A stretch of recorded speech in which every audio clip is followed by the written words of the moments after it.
The CARIFTA record set in 2022 by Jamaica.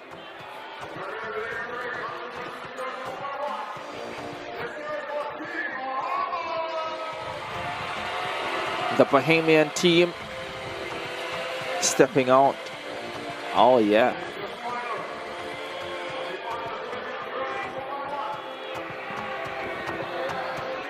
They'll want the changes to be as slick as that pose.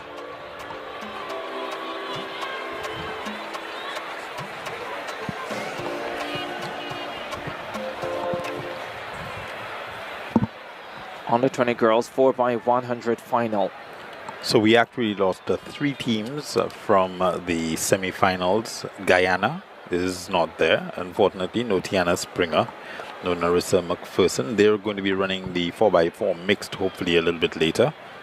We've got Antigua and Barbuda withdrawing as well. And what's up, guys? Welcome back to this channel once again. This race here is exactly why Jamaica keeps dominating in sprint relays year after year. The speed is one thing, but the baton exchanges, the composure, the execution under pressure, that's what separates good teams from champion teams. So guys, let's watch this exciting race until the end, and then I'll come back with my comments. Remember to subscribe and give this video a thumbs up. All credit goes to the original creators. Barbados. So, Bahamas, Trinidad and Tobago, Jamaica, British Virgin Islands, Grenada, Guadeloupe, and Martinique. The teams set to take part here. British Virgin Islands. Oh wow, they would love to have a Deja Hodge now. That's Amia Todman for the BVI. Here's the lineup from the inside. Grenada, Martinique, British Virgin Islands, Jamaica, Trinidad and Tobago, Guadeloupe, and Bahamas. 7 teams going in this final. And Todman on that third leg with Soleil Frederick.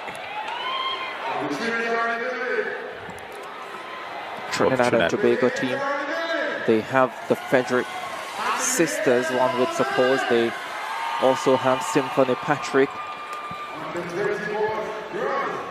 to choose from.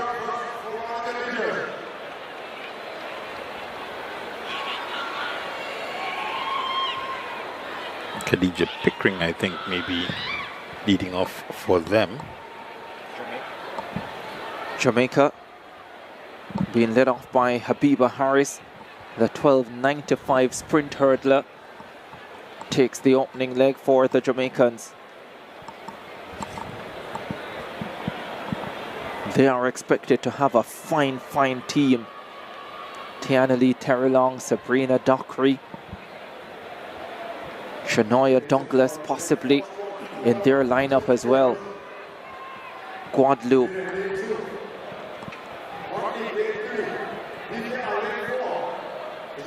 Guadeloupe will be in lane number 6.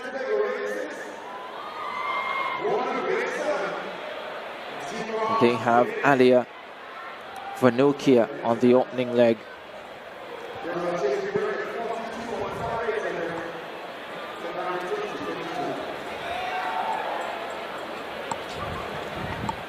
Grenada with Rihanna Frederick leading off for them. Stand.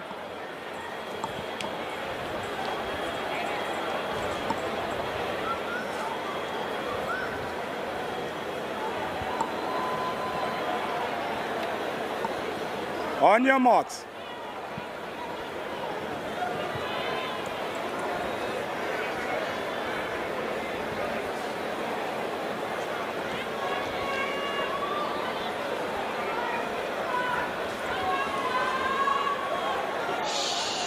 Final of the under 20 girls 4x100. Set.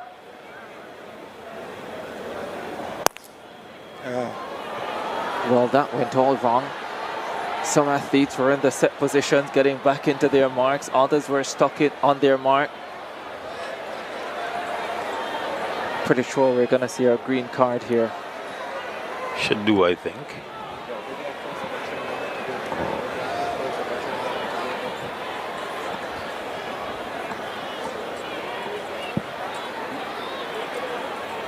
It's the green card. And yes, we do in fact get a green card. Starters acknowledge that there may have been an issue with the starts. From their end, Symphony Patrick, you see on your screen there, will be leading off for Trinidad and Tobago. The Frederick twins will go second and third.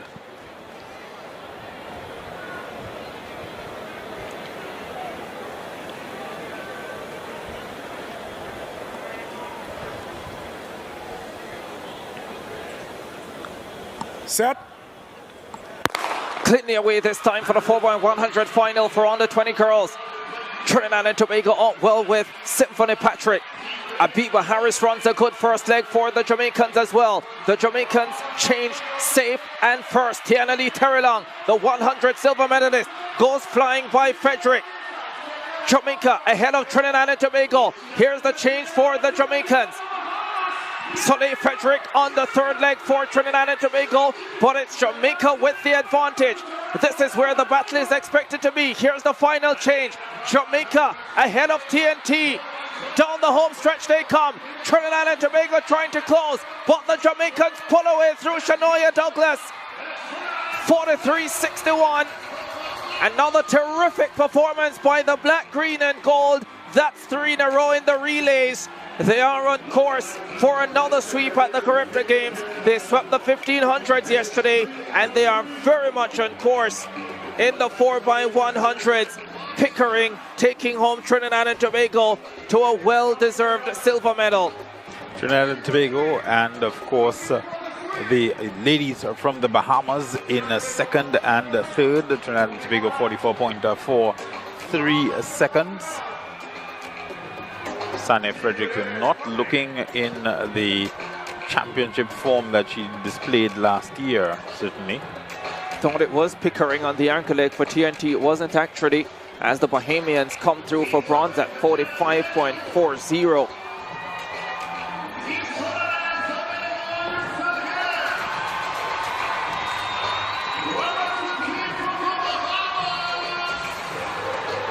The Jamaicans celebrate gold.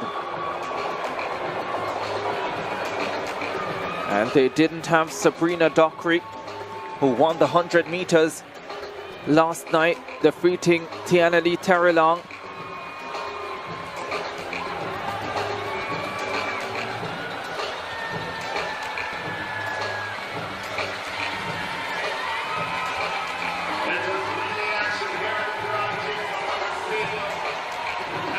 Still 200 to come tomorrow, so the bigger teams will be a little bit more mindful of using the depth of their relay squads. But a dominant performance by the Jamaican quartet, almost from the gun. Made the first pass first. Frederick, second best to Terrelong. And then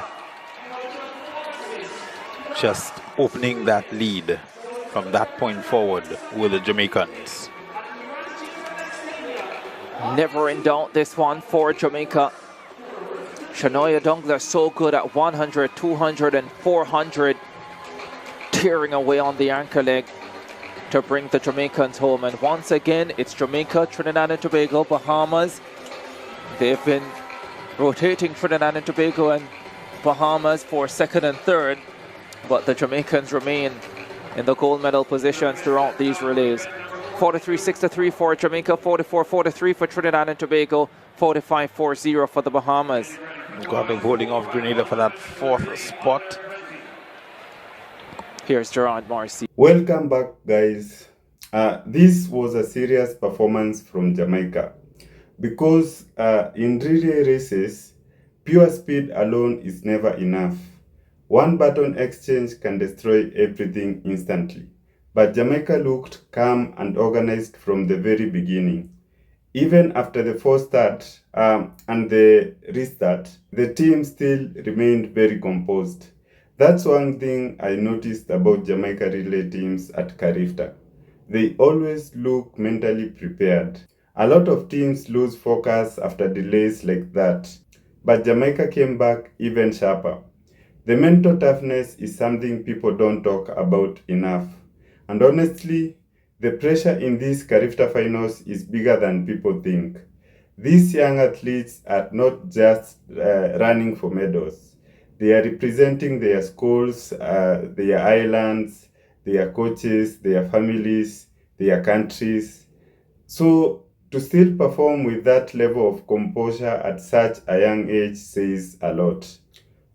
Harris gave Jamaica a very strong opening leg. She did not panic, she did not overrun the race, and immediately positioned the team well. In relays, that first leg is so important because it sets the entire rhythm for everybody else. Once Jamaica settled in their race pattern, you could already see the confidence growing, and the baton exchanges looked very clean. Honestly, that's where races are usually won or lost. Some teams have raw speed but waste time during the exchanges. Jamaica looked smooth throughout the entire race.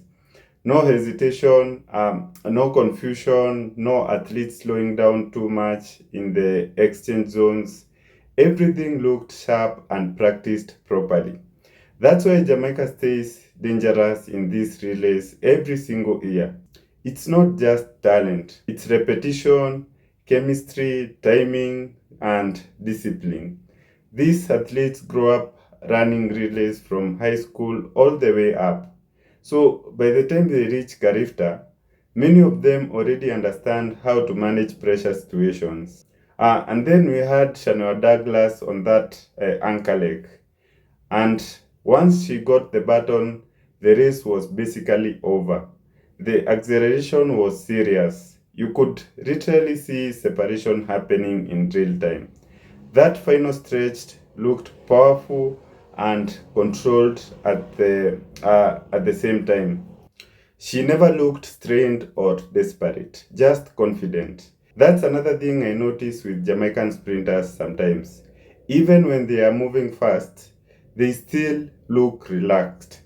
The form stays stronger, the stride stays smooth, and they don't waste unnecessary movement. That efficiency makes a huge difference over the final meters. Big respect to Trinidad and Tobago as well because they competed hard for that silver medal. They stayed competitive for most of the race and showed good fight throughout. And the Bahamas also deserve credit for securing bronze because CARIFTA sprint relays are never easy. The Caribbean has too much sprint talent for any medal to come easy. But Jamaica's depth honestly keeps separating them from everybody else. Every year, new athletes appear, and somehow the standard never drops. One generation leaves, another generation immediately comes in ready to continue the legacy. That's why Jamaica remains one of the strongest sprint nations in the world, despite being such a small country population wise. And honestly, this is why so many track fans pay attention to CARIFTA. A lot of future a lot of future Olympic medalists and world champions start right here. You can literally watch the next generation developing in front of your eyes. Some of these same athletes we are watching now are probably going to become massive names globally in a few years probably. This race showed the importance of teamwork in track and field. Sprinting is usually seen as an individual sport, but relays are completely different. Everybody has to execute properly. One weak exchange, one mistake, one athlete losing focus, and the entire race changes. instantly. Jamaica looked connected from start to finish, and honestly, that championship mentality was obvious. Jamaica stepped onto the track looking like a team that fully expected to win. Not arrogant, just prepared. There's a difference. So, guys, thank you so much for watching until the end. If you are coming across this channel for the first time or you have not yet subscribed, kindly subscribe. Also, please give this video a thumbs up and share. I want to know your thoughts in the comment section. Which Caribbean country do you think has the best chance of challenging Jamaica in the relays over the next few years? Let me know your thoughts. Thank you once again, guys, and I'll see you guys in the next reaction. Thank you.